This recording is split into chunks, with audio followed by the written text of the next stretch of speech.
Assalamualaikum warahmatullahi wabarakatuh. Kami dari kelompok Sido Muncul. Nama saya Mesya Bella Egayasa. Saya Eka Yulianti. Saya Ainaya Jennifer Nuria. Saya Fadila Novitansari. Akan mempresentasikan hasil dari diskusi kelompok kami.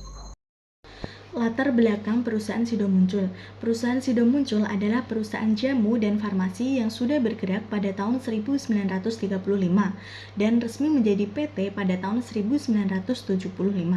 Awalnya cuma usaha rumahan, tapi sekarang sudah berkembang menjadi perusahaan besar yang mempunyai pabrik di Ungaran, mendapat banyak sertifikasi dan mulai ekspor ke luar negeri. Bahkan pada tahun 2013 sudah terdaftar dalam Bursa Efek Indonesia. Memiliki 4.000 karyawan dan 300 produk.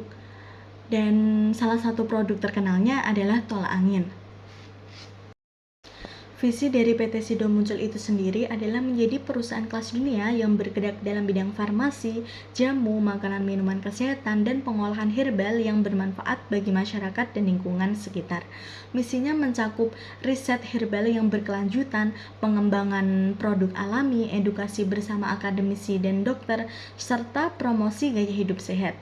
Mereka juga aktif dalam program sosial dan mengelola usaha secara ramah lingkungan. Selanjutnya ada analisis internal. Yang pertama ada sumber daya manusia dan organisasi. Sumber daya manusianya disiplin dan terus dilatih sesuai standar tinggi. Ada divisi R&D untuk terus inovasi produk. Budaya kerja mereka juga menekankan etika, tanggung jawab, dan integritas. Peran CEO-nya juga sangat berpengaruh dalam arah perusahaan. Selanjutnya ada sumber daya finansial dan fisik. Secara keuangan tergolong stabil, bahkan cenderung terus naik. Mereka mempunyai perusahaan besar dan modern, laboratorium untuk uji mutu, pusat distribusi yang tersebar luas. Jadi nggak heran kalau produk mereka gampang kita temuin di mana-mana. Yang terakhir adalah sumber daya alam dan teknologi. Untuk bahan baku itu sendiri, mereka bekerja sama dengan petani lokal. Contohnya jahe, madu, serta kayu ules. Teknologi yang digunakan juga cukup canggih. Mereka menggunakan sistem produksi otomatis, digital marketing, serta manajemen ERP. ERP itu sendiri adalah sistem digital yang digunakan untuk mengatur semua proses bisnis agar menjadi lebih efisien. Jadi perusahaan ini tuh benar-benar menggunakan manfaat dari teknologi dengan maksimal. Berikut analisis ekuitas merek tolak angin. Tolak angin memiliki posisi kuat di pasar produk herbal, dikenal sebagai produk berkualitas tinggi dan alami. Asosiasi mereknya memiliki positif, ditunjukkan dengan penggunaan warna hijau yang menggambarkan citra sehat dan terpercaya. Konsistensi kualitas produk juga berhasil membangun kualitas pelanggan yang tinggi. Dari sisi peluang, meningkatnya gaya hidup sehat dan potensi ekspansi ke pasar internasional menjadi keuntungan bagi tolak angin. Namun, tantangan tetap ada, seperti banyaknya pesaing dan ketatnya persaingan harga. Regulasi dari pemerintah cenderung mendukung, tetapi tetap ketat dalam pengawasan. Selain itu, kondisi ekonomi seperti inflasi yang juga berpengaruh terhadap daya beli konsumen. Berikut segmentasi pasar tolak angin. Segmentasi pasar tolak angin mencakup wilayah geografis yang luas, baik dalam negeri maupun luar negeri. Secara psikografis, produk ini menyasar konsumen yang peduli kesehatan dan menyukai pengobatan herbal. Dari sisi perilaku, tolak angin biasa dikonsumsi saat merasa tidak enak badan dan memiliki tingkat loyalitas konsumen yang tinggi. Demografi utamanya meliputi usia 18-55 tahun dari kalangan kelas menengah. Pesaing PT Industri Jamu dan Farmasi Sido Muncul Tbk. Salah satu pesaing utamanya adalah Antangin dari PT Deltomed yang bersaing melalui strategi inovasi produk, edukasi konsumen, promosi kreatif, serta diverifikasi bentuk dan varian produk. Berikut keunggulan dan kelemahan tolak angin dan Antangin. PT Sido Muncul unggul dengan brand kuat dan pengalaman panjang. Fokus pada kualitas premium dan pasar global. Sementara itu, PT Deltomed lebih inovatif, berharga terjangkau, dan menyasar pasar domestik serta ASEAN dengan kemasan modern dan praktis. Selanjutnya, langkah PT Sido muncul menghadapi kompetitor yaitu PT Deltomed Laboratories dengan produk antangin. Yang pertama, inovasi produk. Tolak angin hadir dalam berbagai varian, yaitu untuk anak, cair, dan bebas gula. Yang kedua, branding dan edukasi, yaitu iklan menampilkan proses produksi higienis untuk membangun kepercayaan. Yang ketiga, digital marketing dengan aktif promosi lewat e-commerce dan media sosial. Yang keempat, sertifikasi halal, BPOM, GMP, ISO. Yang kelima, ekspansi pasar, yaitu produk diekspor ke 20 negara dan distribusi lokal diperluas.